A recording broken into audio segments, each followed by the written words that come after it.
निश्चितच जर बघितलं असेल तर कणकवली नगरपंचायतच्या उपनगराध्यक्ष निवडीकडे संपूर्ण सिंधुदुर्ग जिल्ह्याचं लक्ष लागून राहणार आहे. कारण या नगरपंचायतच्या निवडणुकीमध्ये प्रत्यक्ष संख्याबळाचा विचार केला तर संख्याबळाच्या दृष्टीने भाजपाचे 9 नगरसेवक हे विजयी झाले आहेत. तर कणकवली शहर विकास आघाडीकडे 8 नगरसेवक असणार आहेत. त्यामध्ये नगराध्यक्ष धरून एकूण 8 जण होत आहेत. त्यामुळे नगराध्यक्षांना नगराध्यक्ष धरून 9 लोक होत आहेत आणि नगराध्यक्षांना नगरसेवक आणि नगराध्यक्ष असे विजयी झाले तर त्यांना एका मताचा अधिकार दिला गेलाय.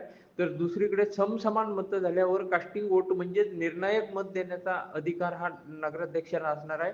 आणि या आदेशाप्रमाणे जर स्थितीचा विचार केला तर कणकवली उपनगराध्यक्षपदी शहर विकास आघाडीकडून जे सुशांत नाईक यांचं नाव निश्चित झालं आहे त्यांचा विजय या ठिकाणी निश्चित मानला जातोय. मात्र काही जी सूत्रांची माहिती उपलब्ध होते त्यानुसार विरोधी भाजपाकडून सुद्धा या निवडणुकीच्या रिंगणात काही उमेदवार उभे केले जाण्याची शक्यता आहे.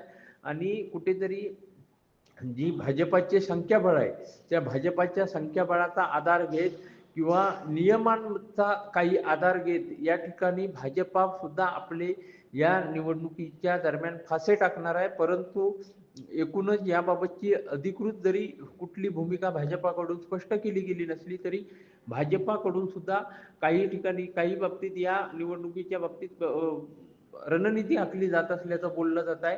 त्यामुळे भाजपाचे उमेदवार या निवडणुकीसाठी उपनगराध्यक्ष निवडीच्या वेळी कोण असणार ते पण पाहणं महत्त्वाचं आहे. प्रामुख्याने जर बघितलं असेल तर कणकवली शहर विकास आघाडीच्या विरोधात निवडून आलेल्या भाजपाच्या उमेदवारांमध्ये राकेश राणे त्याचबरोबर संजय कमतेकर असतील या दोघांची नावं ही चर्चेत आहेत. परंतु ही नावं चर्चेत असताना या संपूर्ण गटाच्या गटनेत्या म्हणून सुप्रिया समीर नलावडे यांची निवड केली गेली आहे. त्यामुळे ऐनवेळी पक्षाकडून